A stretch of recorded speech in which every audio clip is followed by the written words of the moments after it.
everybody? This is Agent Eerie here in the flesh within the dwelling, and I'm going to review AEW Dynamite for the February 22nd episode of the year 2023.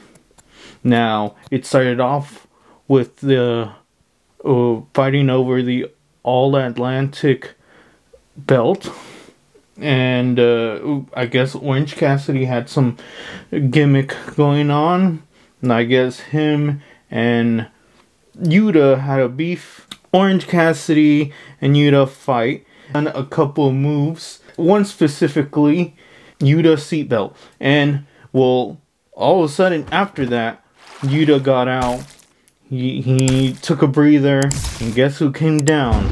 Claudio Castagnoli. Well, Claudio basically just slapped the taste out of his mouth and told him, hey, you know what? Go back in there. All of a sudden, Yuta, like a phoenix, came back from the ashes, was really aggressive. Finally started to even himself out, but Orange Cassidy would fight back. He wouldn't just sit there and take it. Cassidy, of course, he has to put his hands in his pockets. And do the little feint kick combo, like always. Yuta started to do some rolling German suplexes, but then Orange Cassidy, he didn't like that. He actually then copied his rolling German suplexes.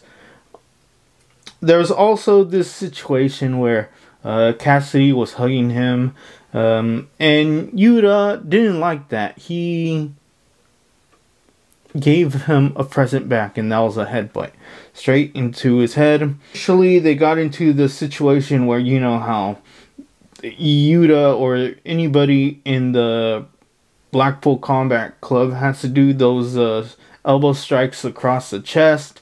He reverses it, and he starts doing that to Yuta and just take it. And eventually Orange Cassidy had to finish him by giving him an orange punch. You trying to pin him, fail. Then he do the beach break, try to pin him, fail. And then finally finished him with a second attempt. And it was successful. The orange punch once more. Pinned him 1, 2, 3. And that was it. Now, at the end of the match, what was a little interesting is he actually tried to hug the Yuta, but the thing is that Yuta... So the next segment, we had Evil Uno, and he was talking with Renee, of course, present. He was talking to Adam Page, and Adam Page basically, like, every time he would have a match, he would tell the Dark Order, hey, stay back. Well, Evil Uno, he gets to main event with Mox. And he tells, Evil Uno tells Adam Page, hey, you know what? It feels like when you say that we can't help you, it almost feels like you are belittling us, patronizing us. You don't see us as your equal. So you know what? This time, you don't come out. Because guess what? You're not like worthy of being part of Dark Order. So next, we had a Ricky Stonk segment, and basically he basically does some Jedi mind tricks. He basically tells Jericho, "Hey, you know what, Jericho? I don't want to fight you anymore. You know what? You don't fight fair anyways. You always bring your little ragtag group of idiots, Purple Gang, around, and they use their bats, and I mean, you don't even want to beat me fair and square. Whatever." Jericho, he comes out, and basically he's like the jealous ex-girlfriend who doesn't like it when you get over her. He comes out, and he basically wants to challenge Ricky Stark. But then Peter Avalon comes out. Big Peter Avalon. He basically gets in Jericho's face, and he basically is probably telling him, hey dude, I get the match with Ricky Stonks. And, well, Jericho didn't like that. gave him a Judas effect. They went down there, said, hey, you know what? I want to face you. Alright? And Stonks is like, hey, yeah, you could face me.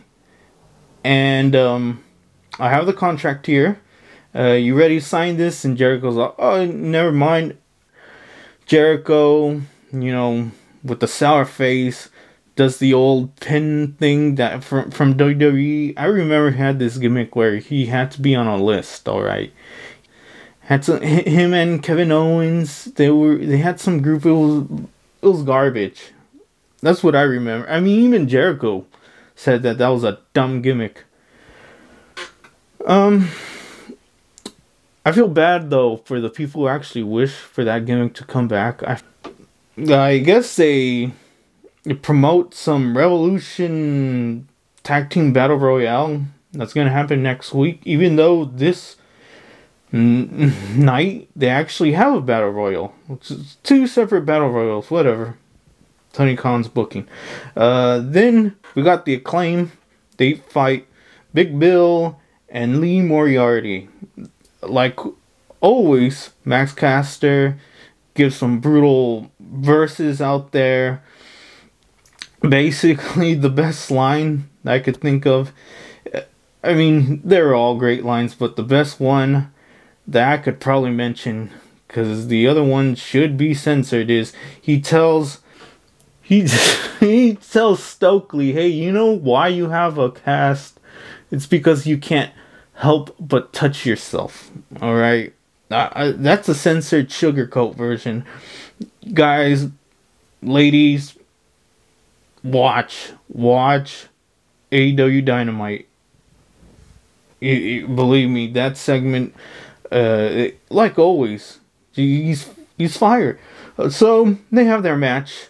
Probably one of the most interesting and probably oddest spot is Big Bill.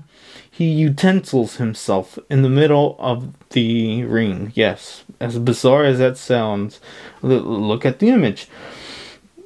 Then we got Tony Schiavone. He says, hey, there's a time to utensil and there's a time not to utensil. Alright.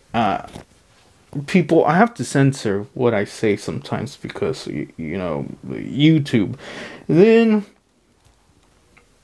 at the end, they finish the match. Bowens, he does the arrival, tags in Max Caster, gives the mic drop, pins 1, 2, 3. There, they win.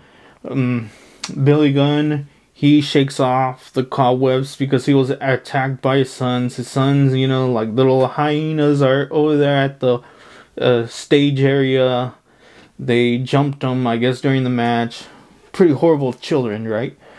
Talking about horrible children, in the Full Gears, he then gets whacked in the face, and then as he's lying down on the ground, gets repeatedly slammed multiple times into the chair face first. We have a segment with Wardlow. Basically, he has a sit down with JR. They, I imagine, have to cut it short because there's a lot of things going on. Wardlow is basically, hey, you know what? I don't like how Samoa Joe cut my hair.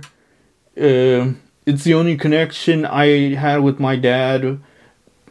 I grew my beard and my hair from my dad. Very touching. But guess what? You're talking to Samoa Joe, a heartless individual. So one of the greatest follies in humans is delusion. And he's right. You've got Saraya. She fights Sky Blue, of course. Saraya is accompanied by Tony Storm. She makes short work out of Sky Blue. Puts her in a very technical stretch, I guess is the best way of explaining this submission hold. Very effective, of course. Sky Blue, she doesn't tap out. She quits, okay? It's a verbal command. They're about to attack Sky Blue, and guess who comes to the rescue? Britt Baker, Jamie Hayter, Boss ladies, alright? They come in, and Saraya, Tony Storm, they're outside. They don't know what to do. They catch some heat. some simp tries to offer them popcorn, and Saraya, of course, being knowledgeable about how to catch heat, throws that popcorn, smacks it, and then they tag up a sign. They start running away, and guess who comes out? We got Ruby Soho, Mrs. Destination of... The thing is, Ruby Soho, she actually tells them to move out of the way because they're in the ramp. She got to taunt Jamie Hayter and tells her, hey, guess what? I'm gonna get that belt from you. MJF confronts Bryan Danielson. This segment, I wish I could go more into it. The thing is, I feel I can't do justice for it. Because the thing is that MJF is such a great orator. You guys have to see this. He makes you hate him and like him at the same time. In the same segment. We don't deserve MJF. Next, we got Hayter and Britt Baker. They're being interviewed by Tony Schiavone. And basically, Hayter, she just states, hey, you know what? Let's make this interesting. For Revolution, we're gonna have a fight between me and both Ruby and Saraya. Next, we got the Tag Team Battle Royale. And let me tell you something. I'm just gonna cut right through the last individual who wins it. It was Jeff Jarrett. Next, we got Creepy House of Black. If they have a leader, it's Phil Brooks. Because he says, oh, there's a scum in AEW. There is something wrong with AEW, and we're gonna face you, Elite, and this Friday we're gonna go and we're gonna meet you face to face. Tony Khan, he has some announcements, okay, and this is before the main event. I will get to it, people. I guess he's there with the ever so lovable Renee Paquette. Tony Khan, he's like, hey, I got some announcements, but hey, you know what? Who's better to give the announcements than this guy over here, Adam Cole? In March, there's going to be a show. It's called AEW All Access. The same night that they have that show, guess who's coming back? Adam Cole, baby. Well, alright, people. It's time to mention the main event. Moxley versus Evil Uno. And let me tell you something. Evil Uno, he's aggressive. He's aggressive, man. He right out of the gate, dude bites Moxley. Then later on, like probably a minute later, he takes off his vest, wraps it around Moxley's neck, throws him to a turnbuckle, and bites him again. Dude's vicious. The Evil Uno he's an evil one. No, don't put it past him, but this dude, he sentons. He sentons and basically lands on Moxley on the outside. Eventually, Mox gets some offense on him, and yes, he throws him into a ramp, which opens him up. And then Moxley, he eventually starts dominating, does a couple of crossface punches. He also tried to stretch out his mask, and he basically, I don't know if I can mention this too, because censorship, but Evil Uno, he starts getting color. It's something that they call in the business when someone starts, liquid starts coming out of humans, alright? You get that, people? Well, he crossface punches him as this has happened, but Evil Uno, he gives one last hurrah. He does 2 sit-out pile drivers, but it's not enough because Moxley is just vicious. He then gets him into a chokehold. I would say neck hold, alright? YouTube, you're hearing this. Instead of that, I'm going to call it a neck hold. Gets him in a neck hold. Then he gets him into his bulldog neck hold. And basically, Evil Uno fades out. The referee calls it a match. Evil Uno loses. Mox wins. Dark Order, They have to come out because Moxley, even after he wins, he's being admonished by the ref, but he doesn't want to let go. They have to go save the day, but then Blackpool Combat Club, they come out and they back up Moxley. Eventually, guess who has to come out? The anxious cowboy, the one that was told, hey, stay in the back. No, he comes through. He goes in there. And this is dumb. I don't understand why he does this. He shouldn't have done this. He wraps barbed wire around his fist, punches Moxley. He opens him up when in reality, buckshot lariat. Okay, tries to do it. Guess what? Moxley gets out of the way, and that's the end of the night. All right then, people. Bye.